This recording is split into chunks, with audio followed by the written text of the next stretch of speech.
Aman. Oke. IP-nya berapa kemarin? 3,65. 3,65. Martin Buma, kamu kemarin kuliah nggak?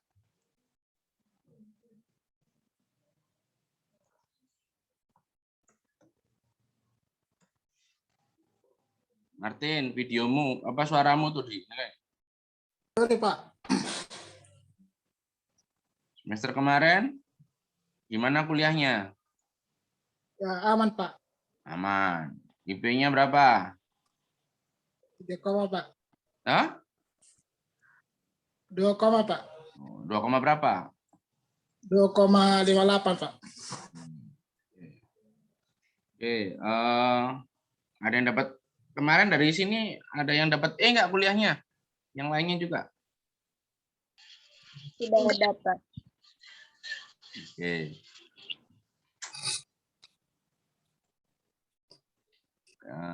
Elizabeth Abu, gimana skripsi? Atau masih ada kuliah? Nggak ada lagi, Pak. Hanya skripsi. Oke. Semester kemarin juga cuma skripsi?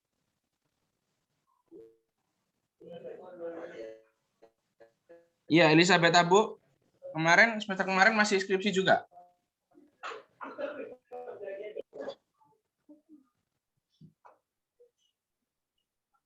Elizabeth. Oke. Saya sambil nunggu ya, ini nunggu-nunggu. Semester kemarin ada ambil satu mata kuliah yang semester lagi, Pak, kemarin. Jaringan semangat. Iwan Dae ini siapa?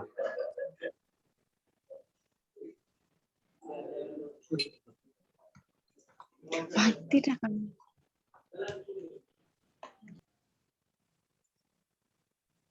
Oke, saya rekam aja, jadi nanti kita bisa share ke teman-teman bahwa hari ini, yang ini saya ingin akan berteman dengan teman-teman perwalian saya, bimbingan saya, mungkin nanti ini sudah ada dari teman-teman di semester 3 ada ya, Josefina Bano nanti bisa membantu ya, cerita ke teman-teman ya. Nah, terus nanti ada semester 5, ada Baptista, Martin Buma semester 5 atau ya? Martin semester 5 apa 7? Semester 7, Pak. Oke, 7 ada, 3 ada, 5 ada, 7 ada, 9 ada. Pas nih udah ya, semua perwakilan angkatan 2020, 19, 18, dan 17 ada. Itu nanti bisa jadi membantu saya untuk cerita kembali kepada teman-teman. Saya ingin memberikan ringkasan ya sekilas bahwa memang hari kita sudah meresmikan ada kurikulum baru ya yang akan dijalankan di TIP pada tahun ajaran 2021-2022 semester ganjil depan ini. Nah, sebetulnya ini adalah kurikulum yang memang diamanahkan untuk diminta oleh Kemendikbud untuk diselenggarakan di semua perguruan tinggi. Semua program studi, semua perguruan tinggi harus melakukan rekonstruksi kurikulum, merubah kurikulumnya menjadi kurikulum Merdeka Belajar. Nah, ramai kan ya di mana kampus Merdeka, Merdeka Belajar. Memang Merdeka Belajar, tapi artinya Merdeka ini bukan berarti bebas tanpa ada aturan-aturan di dalamnya. Memang secara konseptual, konsep dasarnya adalah ingin memberikan kesempatan bagi mahasiswa untuk bisa belajar di luar kampus, di luar program studinya. Artinya belajar itu tidak lagi hanya melalui duduk di dalam kelas, tetapi bisa melalui aktivitas-aktivitas lainnya.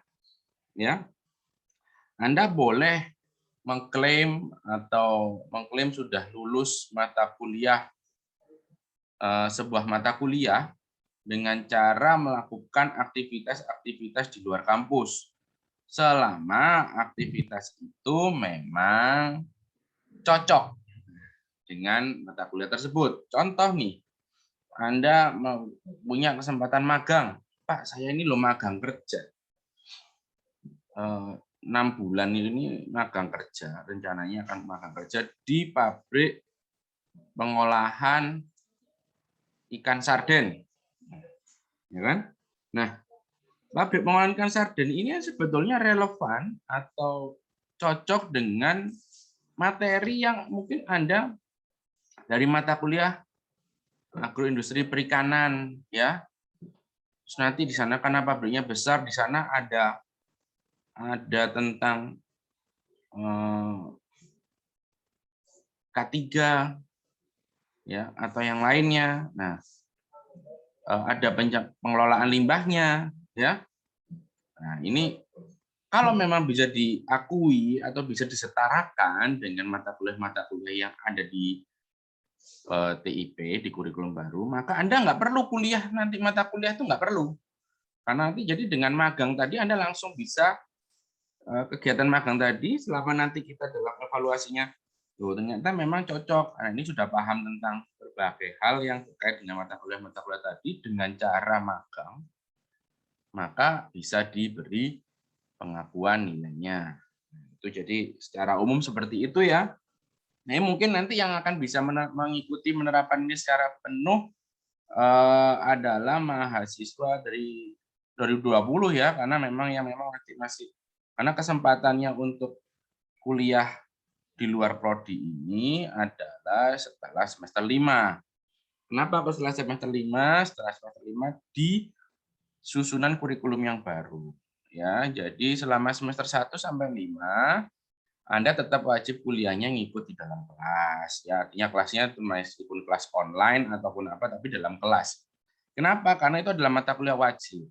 Nah, mata kuliah wajib ini harus diajarkan oleh teman-teman dosen TIP, baik nanti bisa dalam bentuk dosen internal atau ada kuliah tamu, tapi harus dari basic keilmuan TIP. Kenapa? Karena ini untuk menjamin bahwa dalam 5 semester tersebut Anda harus sudah menyelesaikan, jika Anda lulus semua mata kuliahnya, maka Anda sebetulnya secara minimal Anda sudah memiliki kemampuan atau pemahaman, sudah mencapai ya pembelajaran untuk menjadi seorang sarjana TIP. Yang minimal. Nah, minimal saja, tetapi SKS yang ditempuh nanti akan baru 95 kalau nggak salah ya, nggak sampai 100. Nah, sedangkan aturan dikti kan harus 144 ya minimal untuk lulus. Nah, sisanya itu yang akan Anda tempuh di 3 semester berikutnya. Tapi nanti bebas. Jadi nanti saya mau ikut Merdeka belajar yang di magang. Silakan, tapi Anda cari tempat magangnya yang sesuai. Ya, jadi nggak main-main magangnya, nggak bisa kayak PKL yang atau magang yang kemarin ya, cuma di pabrik tempe UKM itu nggak bisa, karena nanti ini harus ada aturan sendiri, jadi harus benar-benar pabrik yang sudah atau perusahaan yang sudah settle ya atau sudah stabil atau sudah berjalan dengan aturan-aturan yang benar. Nggak bisa Anda, Pak saya ikut magang deh biar bisa diakui nih, bisa dapat pengakuan 12 SKS. Terus magangnya di mana? Ini Pak di dekat sini di Tlogomas ini ada pabrik tempe kecil. Nggak boleh, ya. Beda levelnya, ya nggak boleh. Harus perusahaan yang benar-benar. Karena kalian harus belajar benar di sana, belajar bagaimana pabrik itu.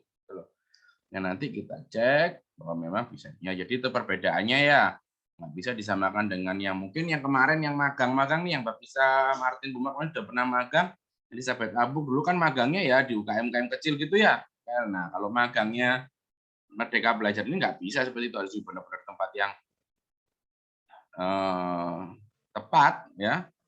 Jadi pabrik-pabrik mungkin di pabrik-pabrik di daerah Ngoro Industri, Mojokerto. Nah di sana, jadi kerja di sana bisa nggak cuma 1 bulan, ya minimal ya 3 sampai 4 bulan minimal itu, sampai 6 bulan di sana, baru bisa diakui semua kegiatan di sana, diakui dalam bentuk mata kuliah di DIP maksimal 20 SKS. Minimalnya berapa? Tergantung tempatnya. Nah, ya Nah, ini tergantung tempatnya, jadi belum tentu mahasiswa yang magang di pabrik pengolahan ikan dengan magang di pabrik Indomie, Indofood mungkin nanti ada punya kesempatan makan Indofood, berbeda nanti ya. Nah, sebetulnya ini bukan jadi memberikan pemberatan, tapi ini adalah kesempatan. Kenapa? Karena selama ini banyak mahasiswa TIP Unitri yang kesulitan untuk mencari tempat PKL, akhirnya ya PKL di tempat yang, mohon maaf ya, levelnya UKM, bukan perusahaan yang stabil dari sisi manajemennya. Karena kalau mau PKL di tempat-tempat perusahaan yang mapan, itu nggak ada yang mau 1 bulan. Ya, nggak ada. Sedangkan anak TIP nyarinya pokoknya 30 hari, kadang cuma cari kerja aja, jadi sebenarnya praktis hanya sekitar 25, 24, 20 hari, kadang ya datang sehari cuma berapa jam, nggak mau. Perusahaan besar nggak mau, dan cara melakukan mengajukan permohonan izin PKL-nya juga nggak bisa kayaknya anak-anak TIP yang telepon pemiliknya, saya boleh nggak PKL di situ? Nggak bisa. Nah, yang PKL nanti biasanya kayak gitu, banyak yang kayak gitu ya. Terus nanti datang ke pabriknya, misi, saya boleh nggak PKL di sini? Nggak boleh. Kalau perusahaan besar, ya cara Anda mau melamar menjadi bagian dari mereka ya seperti mencari kerja, namanya praktek kerja lapang ya.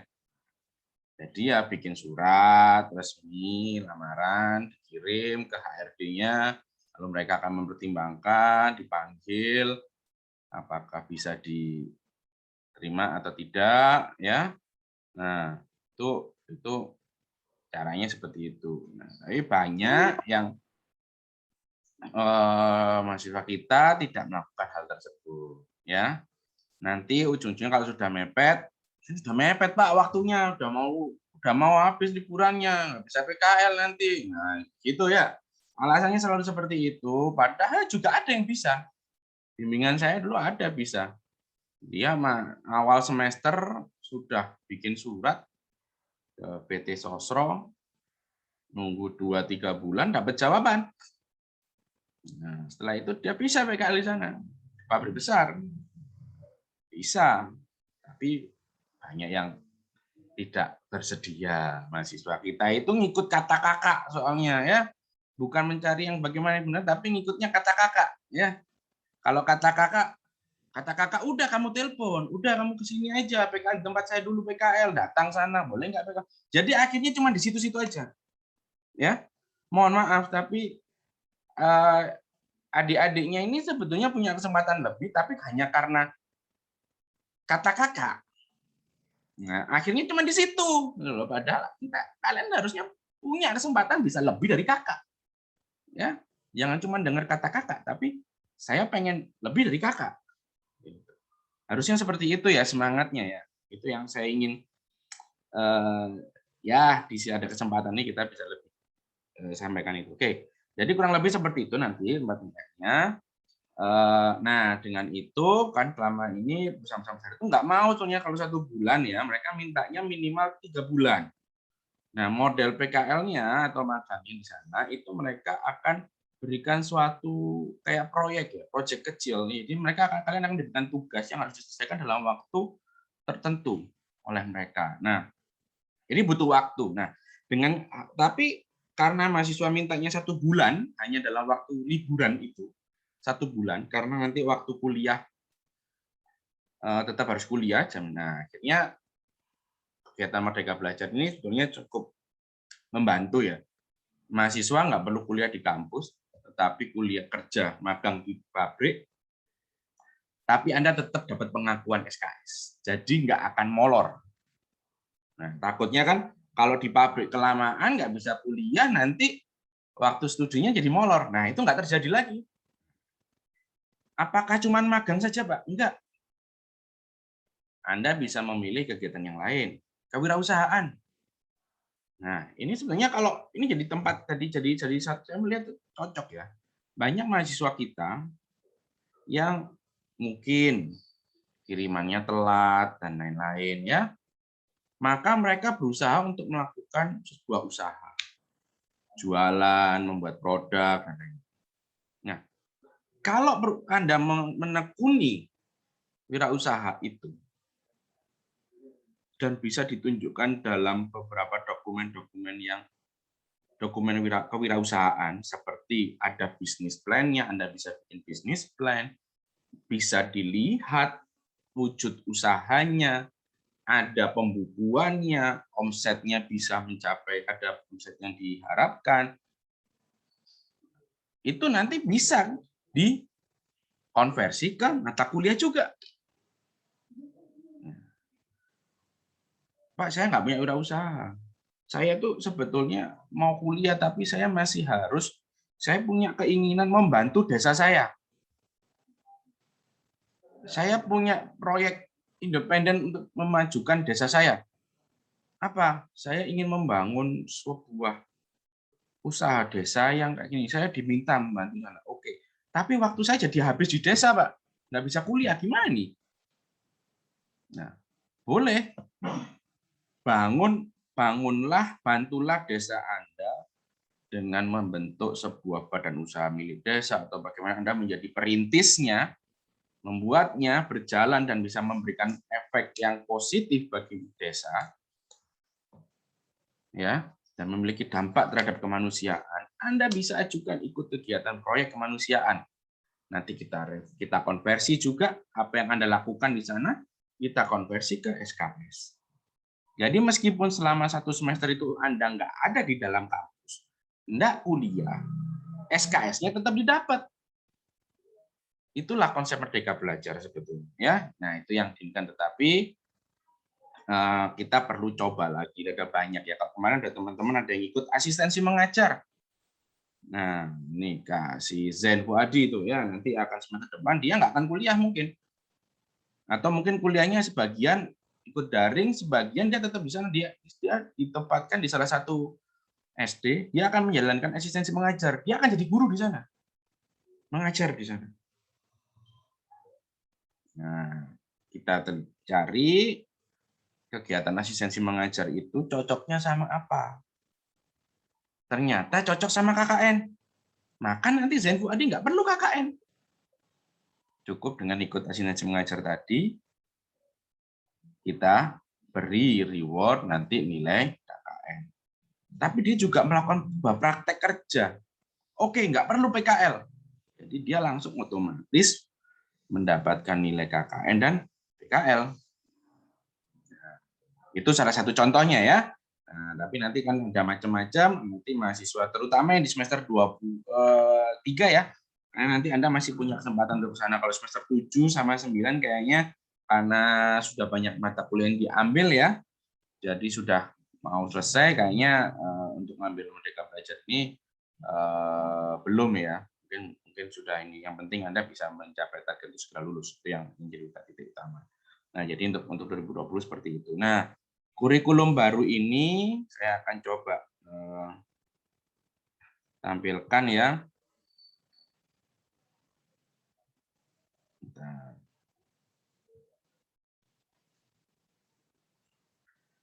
Sudah ditampil sosialisasikan dan sebetulnya mahasiswa sudah bisa melihatnya mata kuliahnya di kartu konsultasi ya. Nah, di kartu konsultasi perwalian yang baru beda ya. Kalau dulu kan semua dibagi dalam semua semester ya.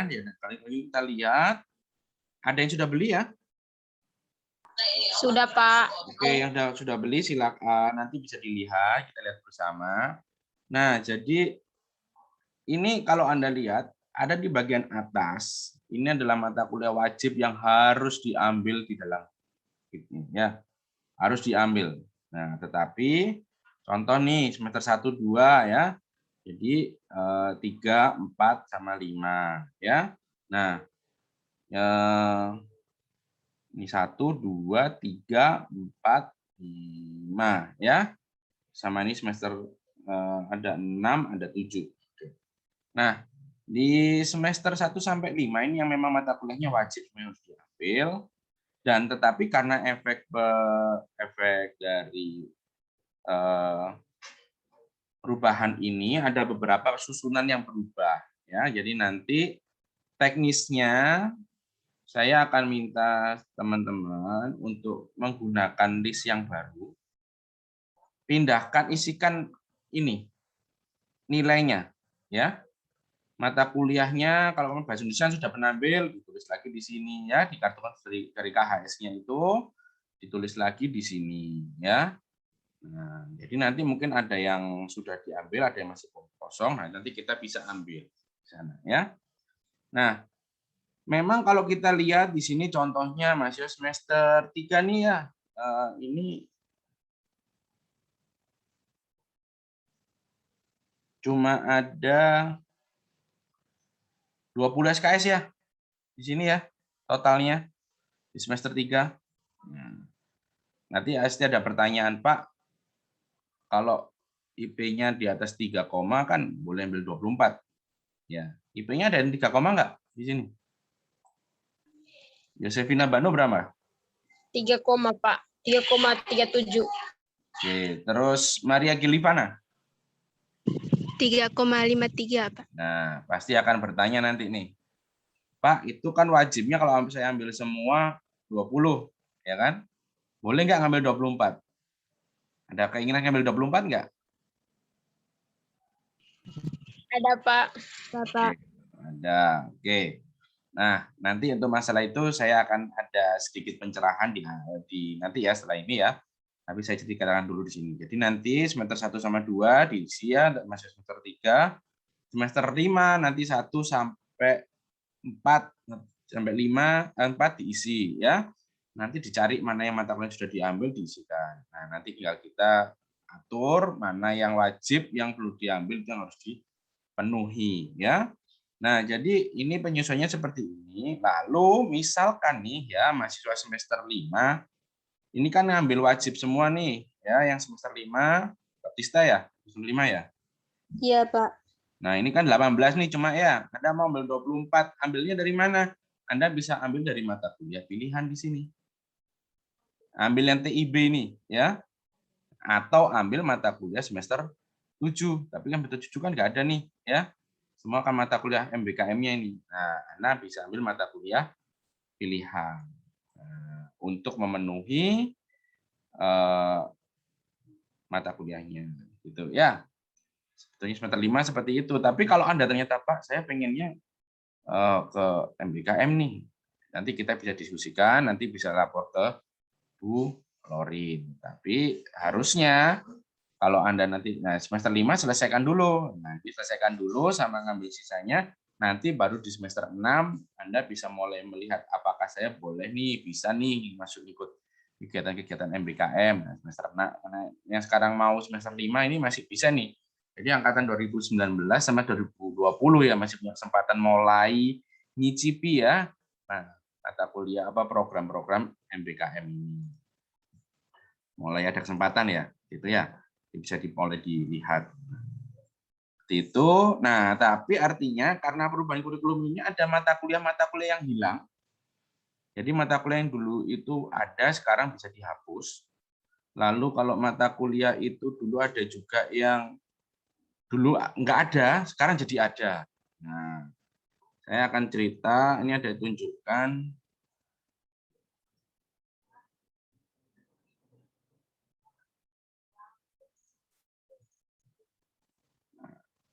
Ada SK peralihan kurikulumnya ya, tapi nanti kita bisa lihat.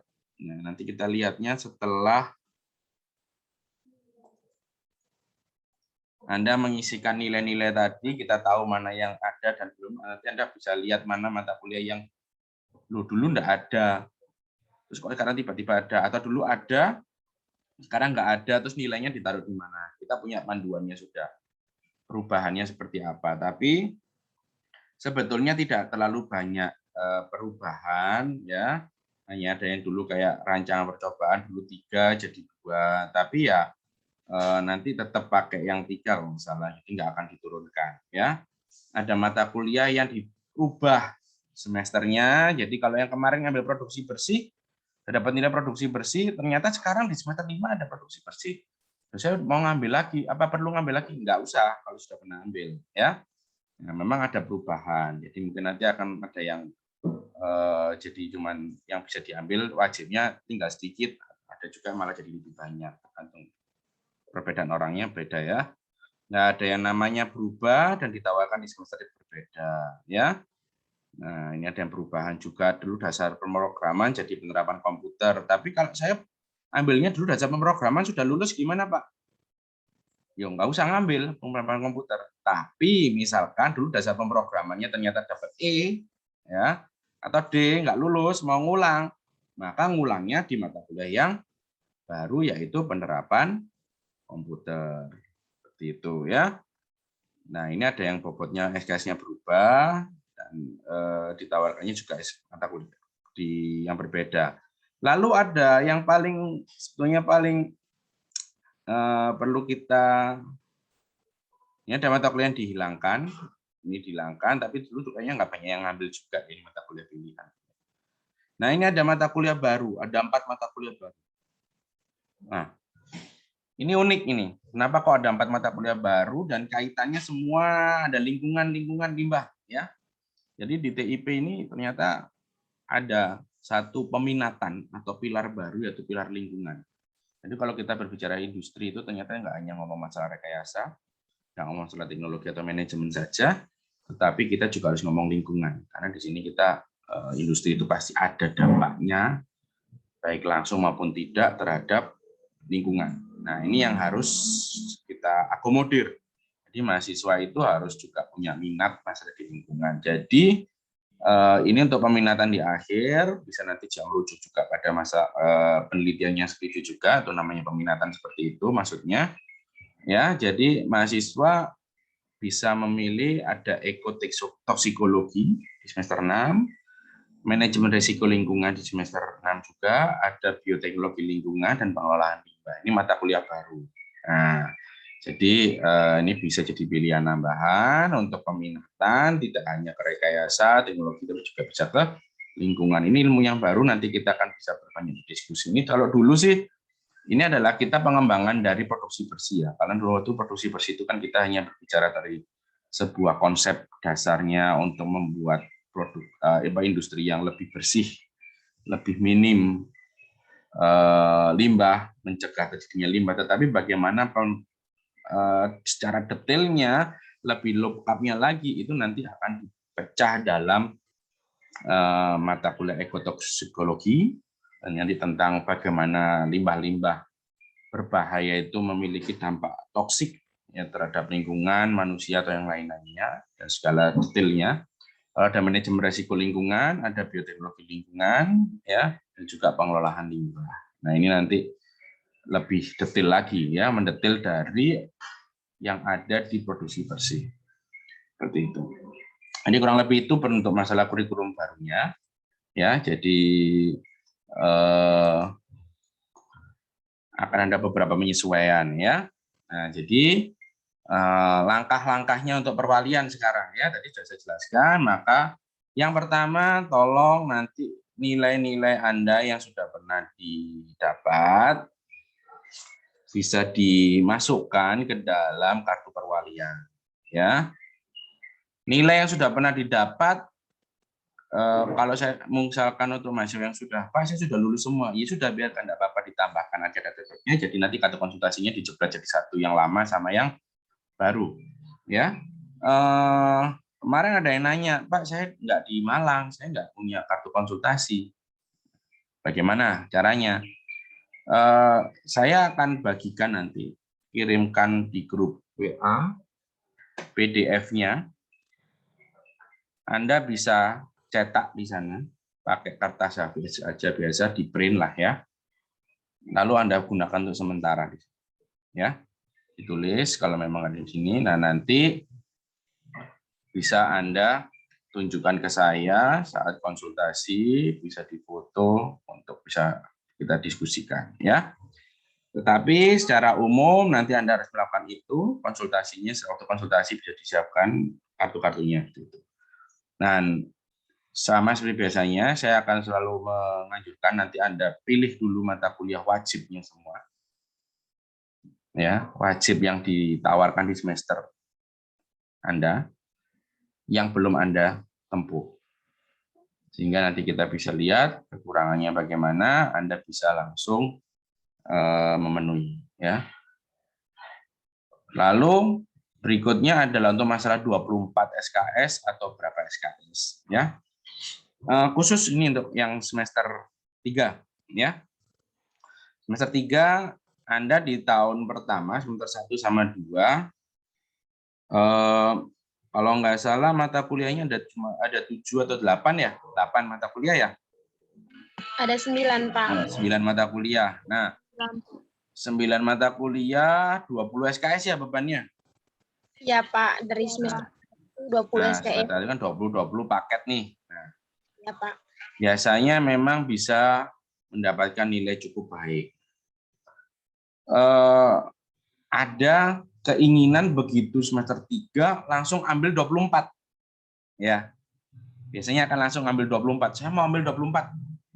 Kenapa? Pokoknya ambil 24. Ada banyak alasan. Biasanya karena teman-teman ambil 24 semua. Terus kayak ada prestis itu yang ambil 24 ya. Nah, terus yang kedua karena saya nggak pengen terlambat lulus, pengen cepat lulus.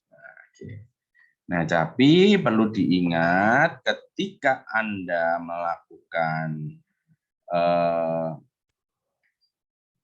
memilih 24 SKS, maka beban studi Anda juga akan naik. Kalau 24 SKS itu mungkin dari yang selama ini Anda kuliah 9 kelas, Anda akan kuliah sekitar 10, nambah 10 atau 11 kelas. Ya. Jadi akan ada tambahan. Maka waktu belajar Anda bebannya juga akan naik, ya. Waktu kuliah online-nya akan naik, bertambah. Dosennya yang diperhatikan harus banyak, lebih banyak. Mata kuliahnya juga, tugasnya juga, ya. Nah, ini maka Anda perlu perhatikan. Nilailah diri Anda sendiri. Saya tidak pernah melarang untuk ambil 24. Tetapi untuk mahasiswa yang mau ngambil 24 di semester 3 langsung, saya biasanya akan sampaikan, saran saya, ambillah 21 atau 22 SKS maksimal.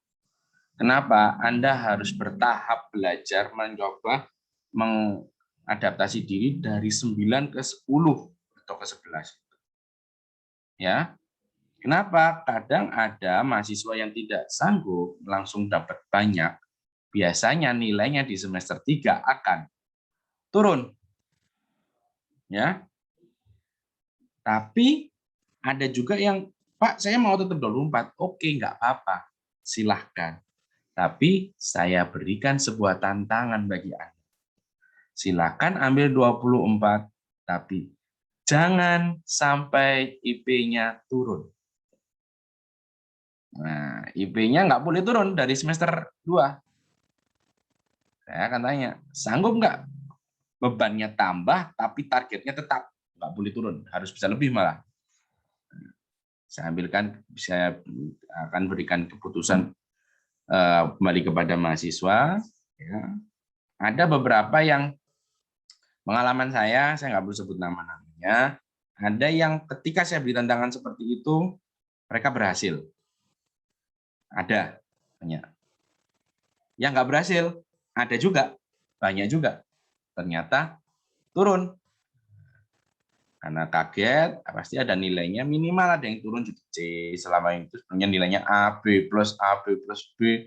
Tiba-tiba ada yang nilainya kadang ini naik jadi ada C plus, C. Ya. Ada yang, oke Pak, saya ikut saran Bapak, saya ambil 21 aja, 22.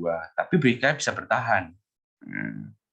Nah, sekarang pertanyaannya, ketika saya sampaikan seperti itu, pasti lupa, tapi nanti kalau saya cuma ambil 21, nggak lulus-lulus. Enggak lah. Kenapa? Kita hitung aja.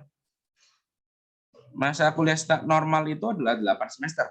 Ya kan? Maksa studi normal itu 8 semester, tapi Anda punya kesempatan untuk mengulang, molor, dan lain-lain itu sampai 14 semester. Kita hitung kalau 1 semester Anda ngambil 20 SKS saja.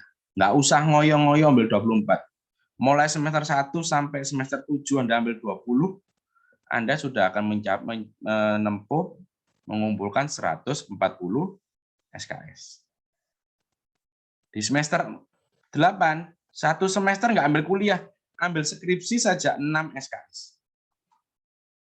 Ya kan? Maka di akhir semester 8 Anda mengumpulkan 146 SKS. Sedangkan batas minimal untuk lulus berdasarkan aturan Standar Nasional Pendidikan Tinggi, seorang mahasiswa boleh dinyatakan lulus jika sudah menempuh sekurang-kurangnya 144 SKS. Jadi semester 1 sampai 7 Anda cuma kuliah 20-an SKS, semester 8 Anda 6 SKS, itu loh Anda bisa lulus 146 SKS. Lulus. Nah, jadi enggak perlu takut jadi molor. Ya. Nah, jadi 20-20 konsisten seperti itu bisa. Kalau mau 24 bisa, maka bisa lebih cepat lulus. Tidak harus di akhir semester 8, mungkin bisa di awal semester 8 atau di antara semester 7 atau 8. Tapi kalau lulus di semester 7-nya saya rasa nggak bisa, karena semester 7 Anda harus menempuh mata kuliah dulu, harus keluar nilai di akhir semester, baru Anda semua keluar nilainya lengkap, baru Anda bisa ujian. Jadi sebetulnya cepat atau tidaknya bukan di semesternya, tapi adalah di bulan dalam semester 8 itu. Ada yang di awal semester 8, ada yang di tengah-tengah, ada yang di akhir. Ya, tetapi apakah jumlahnya berapa? 146 sama bisa 146 semua. Ya. Jadi nanti akan saya kembalikan kepada Anda, terutama di sini adalah Yusufina Bano dan Maria Gelivana ya, semester 3 ya. Dan juga nanti teman-temannya pilih wajib semua yang ada di kartu konsultasi itu semester 3 ada 20 SKS. Untuk tambahannya Anda mau ambil 22 SKS atau 24 SKS langsung, saya berikan pilihan kepada Anda. Silakan Anda memutuskan. Nanti kabari pada saya, sampaikan saya, Pak, saya mau ambil 24 SKS ya. Maka silakan KRS-kan, ambil, saran saya ambil wajib di mata kuliah atasnya semester 5 yang tidak ada prasyaratnya ya, yang kira-kira Anda bisa menempuh. Nanti kita bisa diskusi apa yang mau diambil. Tapi kalau enggak, Pak, saya mau ambil 20 aja sudah, Pak. Enggak apa-apa. Ya enggak apa-apa, silakan. Tapi kalau Anda ambil 24, jangan sampai nilainya turun. Ya. Sama kok, dulu teman kakak-kakaknya juga saya sampaikan itu ya. Baptista juga saya berikan tantangan yang sama kan dulu? Iya, Pak. Naik, nilainya naik apa turun? Naik sih, Pak. Naik, alhamdulillah. Anggreni Fevi dulu Naik, sama. Pak. Saya kasih tantangan yang sama ya? Iya, Pak. Ya, waktu semester 3 dulu Iya, Pak. berapa SKS? 24 atau berapa? 24, Pak. IP-nya bisa bertahan, bisa naik? Bisa, Pak. Waktu itu naik apa turun? Naik, Pak. Naik, oke. IPK-nya naik. Oke. Ya, jadi ada yang memang bisa menerima tantangan saya. Saya senang sekali, alhamdulillah. Tapi juga ada juga yang iya, Pak, turun, Pak. Itu ada. Gitu ya, saya nggak sebutkan. Nah, jadi silakan teman-teman yang semester 3 mengambil keputusannya dulu, ditimbang, pertimbangkan kondisi kalian, ya. Nanti karena nambah kelas kan pasti bebannya lebih. Karena ini bukan kelas masuk di dalam kelas ya, nanti masih kemungkinan kayaknya ya semoga sih kalau di Malang udah cukup baik kita masih bisa ada hybrid ya. Kemungkinan nanti akan ada hybrid pun juga masih tetap sebagian besar nanti akan tetap daring karena sesekali saja ada gantian masuk ke dalam kelas ya, tapi khususnya hanya untuk semester 3. Ya, ini semester 3 karena memang belum pernah masuk kelas ya di kampus ya. Nah, ini jadi yang kemarin sama Pak Rektor diminta untuk merancang ada hybrid learning, jadi ada yang tetap masuk ke kampus tapi terbatas, digilir. Nah, itu hanya untuk semester 3 angkatan 2020. Tapi kalau yang memang nggak bisa karena cukup jauh, mungkin dari rumahnya ke sini belum bisa keluar karena ada penyekatan, PPKM, masih ada kesulitan untuk dokumen perjalanannya, mau ikut tetap full daring juga tidak ada permasalahan. Ya, jadi masih bisa seperti itu. Dan di Malang pun juga masih PPKM level 3 ya. Sekarang ya kemarin diputuskan turun jadi level 3. Nah, ini semoga kita lebih baik semuanya. Nah, jadi pertimbangkan kalau memang masih daring, kuota, terus beban untuk melaksanakan tugasnya, ya, kemampuan Anda sendiri untuk membelajarkan diri sendiri. Karena waktu daring gini ini kan ini ya, membelajarkan diri sendiri itu yang paling pembelajaran diri sendiri ya. Jadi ada self learning ya. Jadi Anda belajar sendiri tanpa harus hanya diberi arahan langsung ceramah gitu juga. Itu yang jadi paling penting ya. Karena jadi sebetulnya Anda bisa punya kesempatan mengembangkan diri lebih. Nah, jadi itu untuk mata kuliahnya untuk semester 3, untuk yang semester 5 dan 7 sama data dulu nilainya di dalam kartu konsultasi. Lalu dari situ yang di mata kuliah semester Anda di semester 5 dan 7 yang mau diambil itu yang silakan Anda nanti pilih, Anda mau ambil berapa SKS nanti bisa langsung coba diisikan dan langsung disampaikan kepada saya, nanti akan saya cek langsung di KRS-nya apa saja mau diambil. Nanti kalau memang ada masukan saya akan langsung hapus di KRS-nya dan nanti Anda bisa pilih ulang ya, atau nanti akan saya validasi sebelum semua sudah final ya. Itu untuk semester 5 sama 7 ya. Kalau yang semester 9 saya rasa tinggal skripsi ya, tadi bisa peta bu. Terus ini Ahmadul ya, ada ini ya ini ya. Waduh, gimana kabarnya Mas? Masih ada kuliah kamu?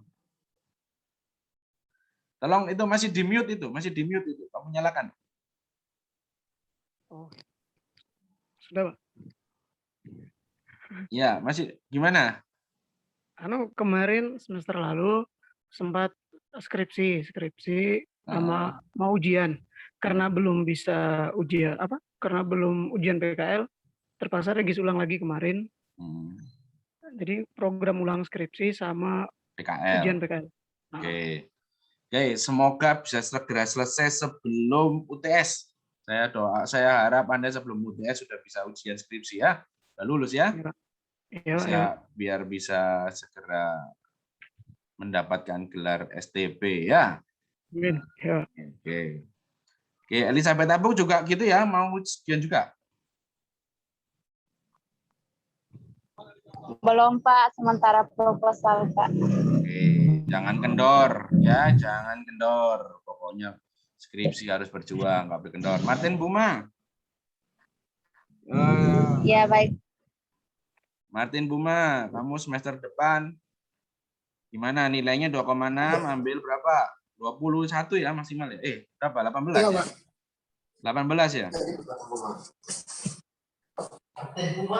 Fokus di mata kuliah wajib ya? Ambil semua wajibnya. Nanti kamu sampaikan, saya sudah pilih, nanti akan saya lihat ya. Ini semua sudah daftar ulang ini? Sudah registrasi? Belum, Pak. Sudah Pak. Oke. Sudah Pak. Oke, yang sudah registrasi bisa langsung itu ya. Masukkan KRS-nya, nanti bisa konsultasi langsung saya cek. Ini saya sudah memberikan panduan-panduannya. Nanti saya akan cek di siap NG-nya.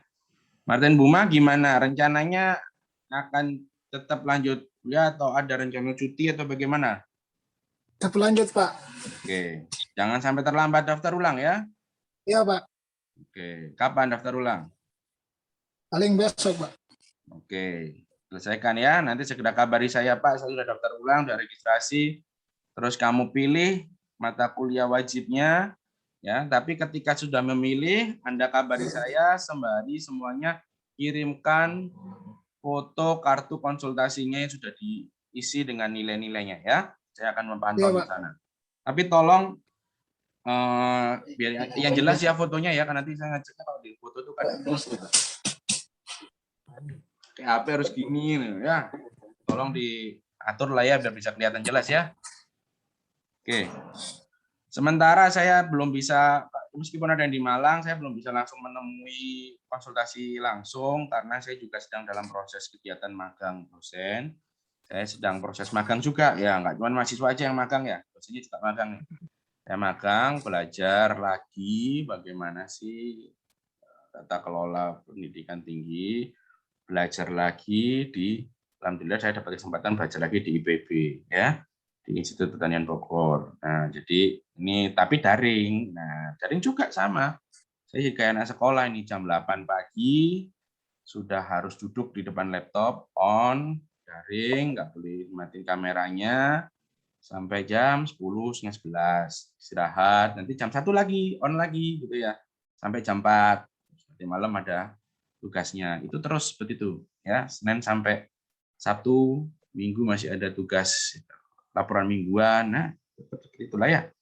Nah, jadi ngajar juga masih tetap, di kampus juga masih tetap kerjaannya. Jadi ya kayak anak sekolah juga ya, balik lagi kayak anak sekolah. Saya kuliah lagi juga di sementara ya, sama ya. Jadi saya rasa daring ini memang masih akan jadi hal yang harus kita akrabi ke depannya. Tetapi kalau yang kemarin saya dapat ilmu ya, saya dapat ilmu dari waktu saya selama magang 1 bulan terakhir ini di PB. Mereka yang mungkin kita pikirkan adalah mereka menggunakan pola growth mindset. Kalau saya bilangnya growth mindset itu artinya pemikiran yang terbuka, berkembang.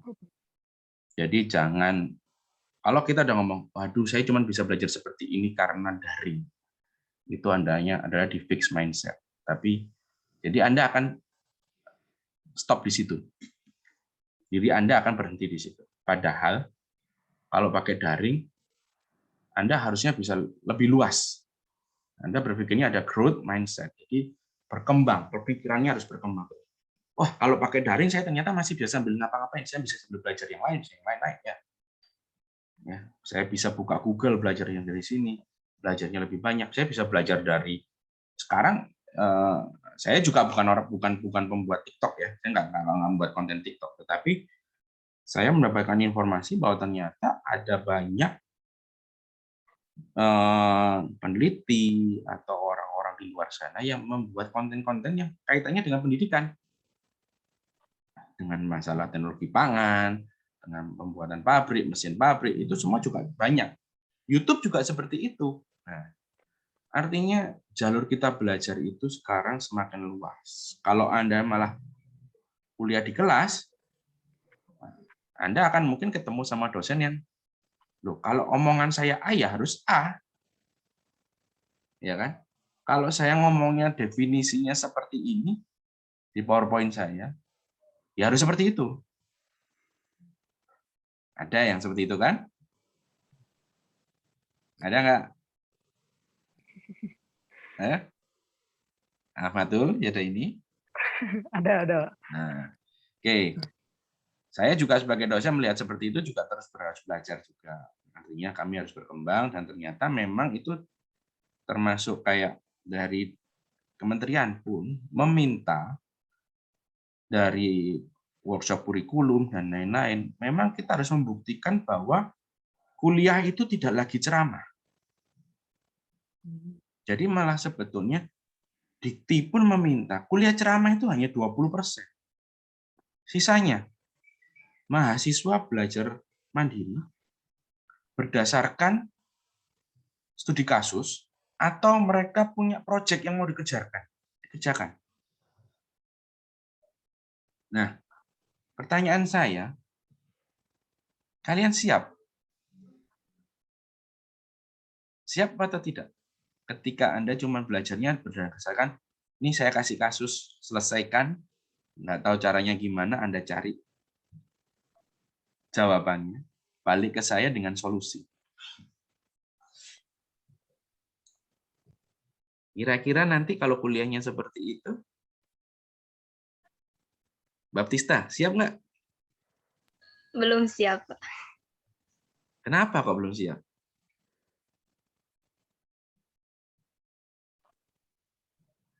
Yosefina, kira-kira gimana kalau gitu nanti? Kamu kuliahnya saya cuma kasih penerangan jelasan sedikit.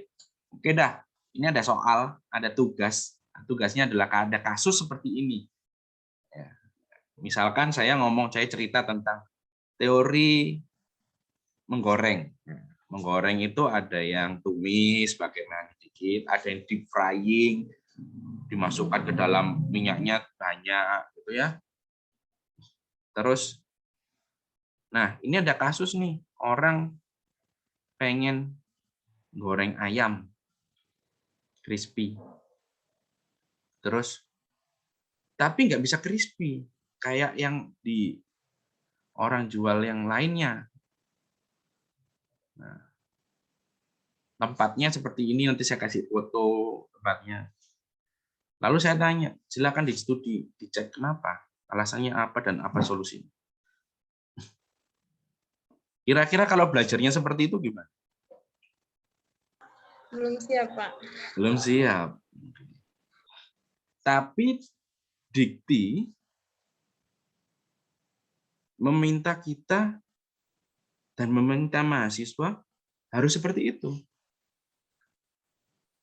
Dan kita harus berlatih ke sana.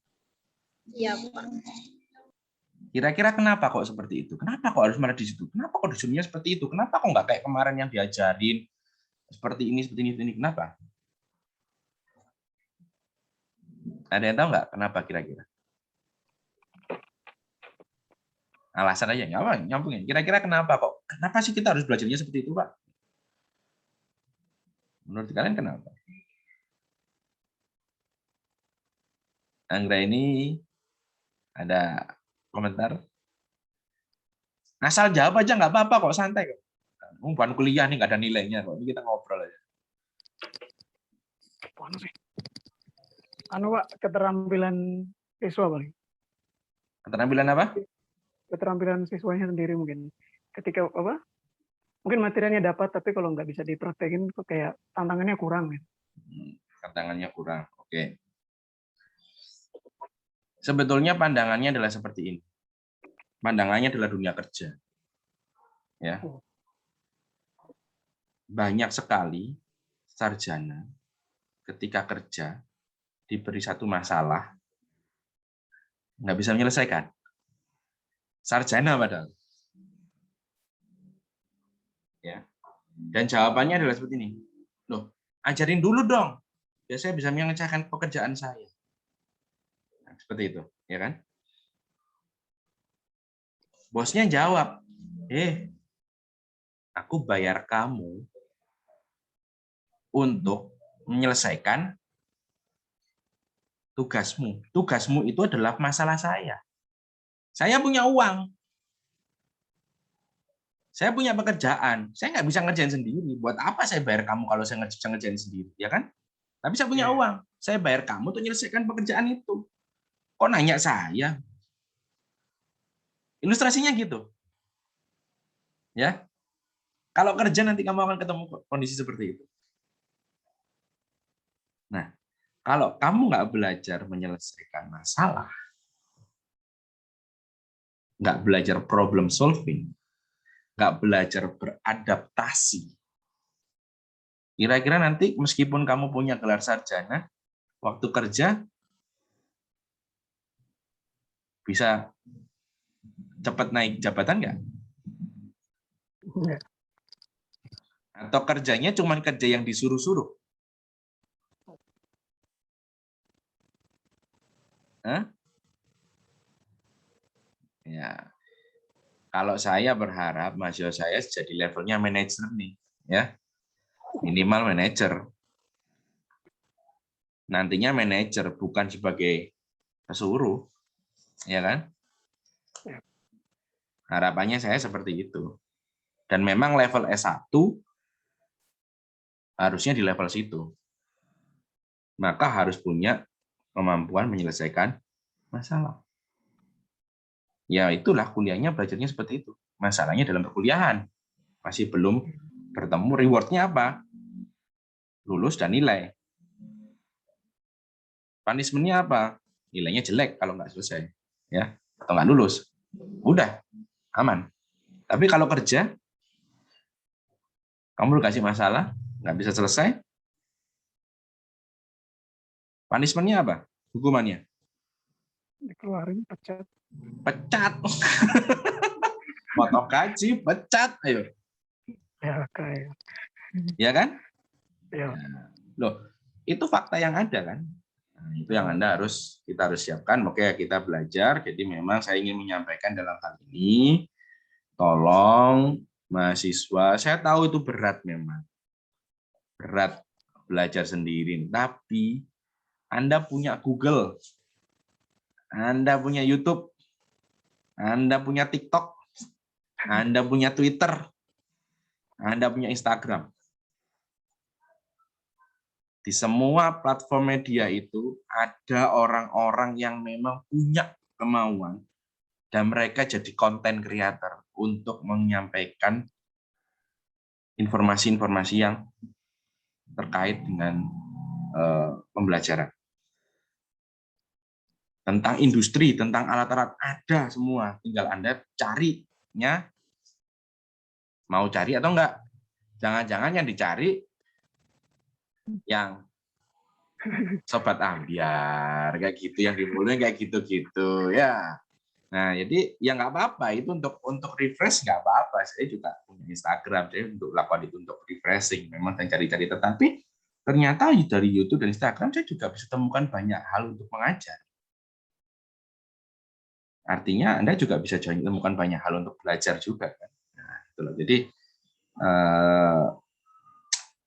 kalian generasi milenial kan?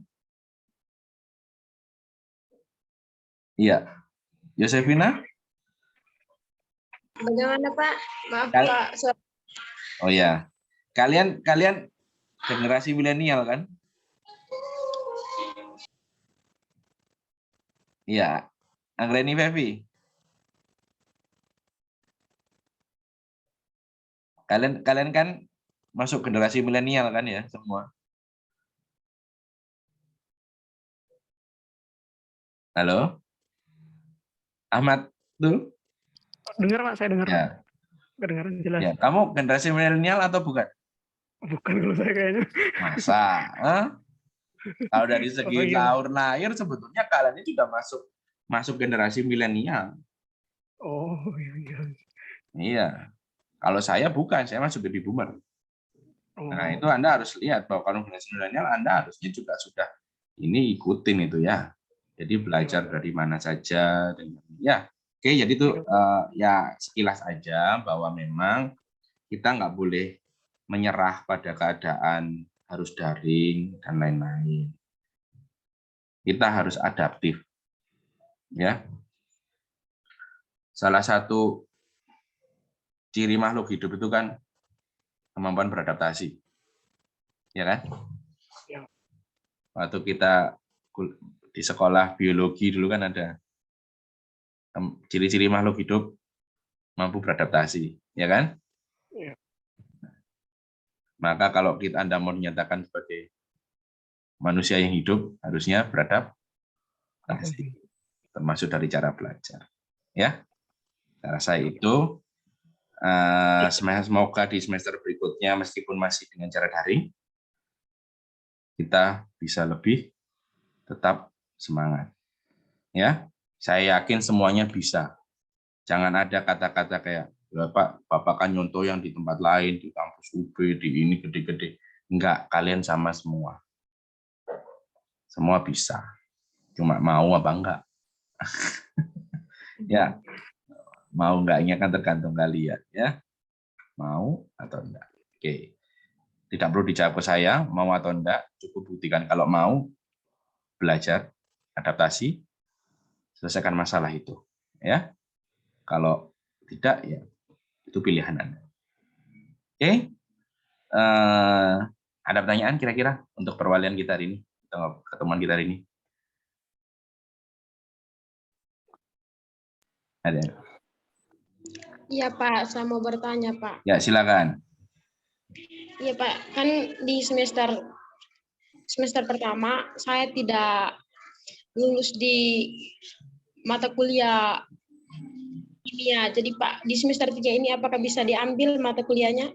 Mata kuliah kimia. Iya Pak. Gini, selama mata kuliah itu di CFNG muncul dan kamu bisa mau mengulang, silahkan bisa diambil ulang. Ya.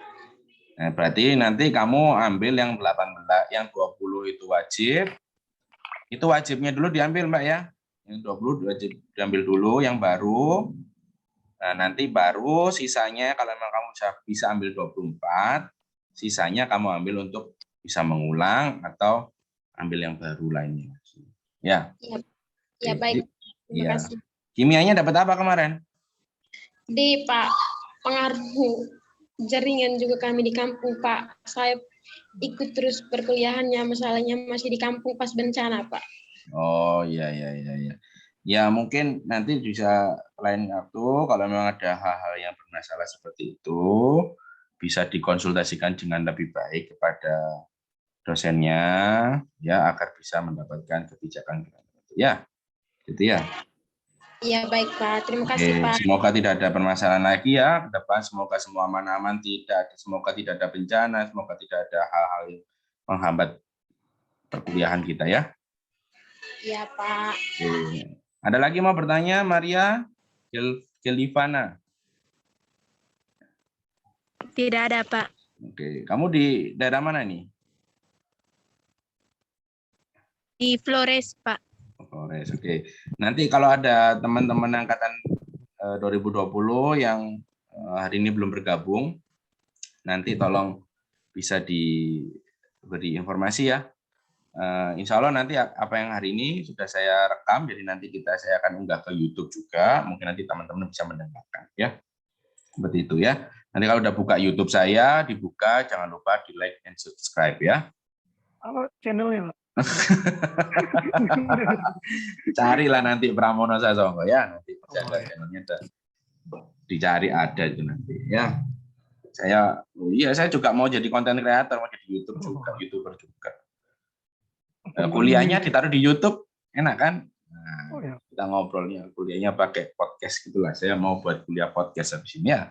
Kalian lebih senang dengerin materi kayak model podcastnya Om Deddy kan daripada dengerin PowerPoint kan?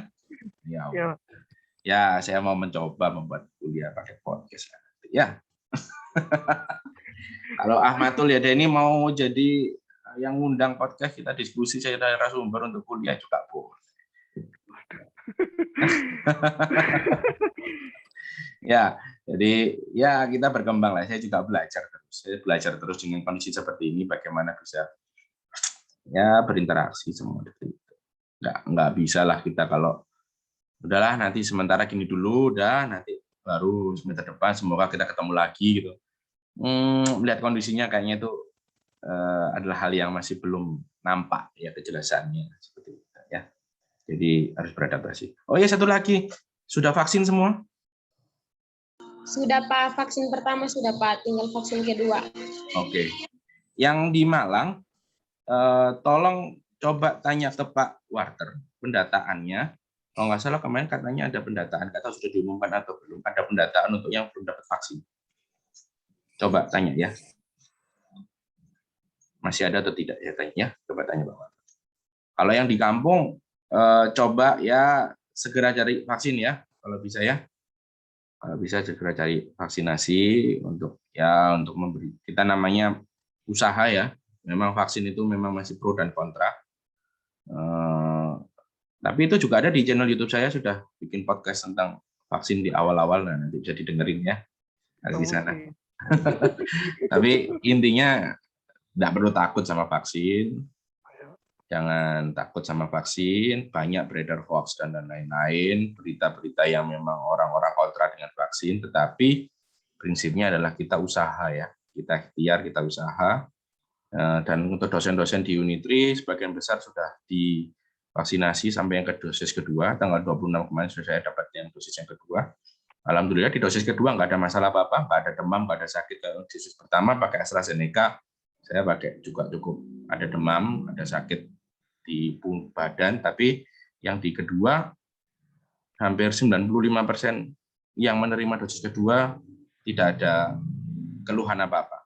Mereka baik-baik saja, seperti itu. Alhamdulillah ya. Jadi saya rasa tidak ada juga yang setelah divaksin terus mengalami sakit yang aneh-aneh. Ya, minimal di sini sudah ada 200 dosen dan staf sudah mendapatkan vaksin. Alhamdulillah sehat semua. Jadi kalau di luar masih banyak yang ngomong vaksin nanti jadi satu pembekuan darah dan lain-lain, itu kasusnya 1 dari 1 atau 2 dari sekian juta.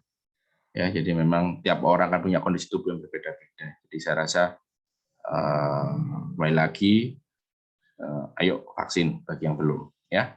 Oke. Ada lagi pertanyaan?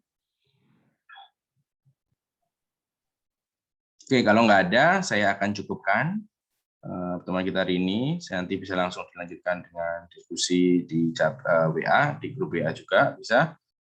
Terkait tadi ya lanjutannya ya untuk kartu konsultasi, nilai dan KRS ya. Langsung dipilih ya nanti ya sekalian, jadi ngirimnya kartu konsultasi sama Pak, saya sudah isi di KRS ya, nanti sekarang saya cek ke sana ya. Biar cepat. Oke. Matul sudah daftar ulang? Mau regis tapi besok atau lusa dulu. Ya udah. Kalau memang kamu punya kesempatan udah mau ujian skripsi, maka kamu bisa mengajukan bebas SPP ya, penundaan bebas SPP itu. Tapi harus ada suratnya ditandatangani dengan dosen pembimbing ya. Jika kamu yakin dalam waktu dekat sudah bisa ujian skripsi. Kamu sudah sebenarnya hasil belum? Belum, kan baru program lagi kan kemarin nggak bisa karena belum ujian PKL. Oh, proposal juga belum. Oh ya sudah, kalau gitu ya tetap PR penuh kalau gitu ya. Oke.